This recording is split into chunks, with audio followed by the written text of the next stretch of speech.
Hi hello नमस्कार श्री स्वामी समर्थ. तर आमचं जे आडवशबरी दुकान आम्ही जे ओपन केलं होतं ते आता शिफ्ट करून घेतलं आहे. जे रस्ता लाईनला घेतलं आहे. तर ते फक्त समोरच असं शिफ्टिंग केलं आहे. न्यू ओपनिंग असं काय नाही, पण न्यू ओपनिंगच म्हणावं लागेल.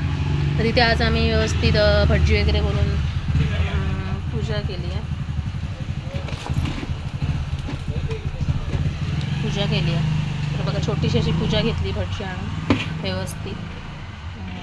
तर अशा प्रकारे आम्ही न्यू शॉप ओपनिंग केलेलं आहे. थँक्यू.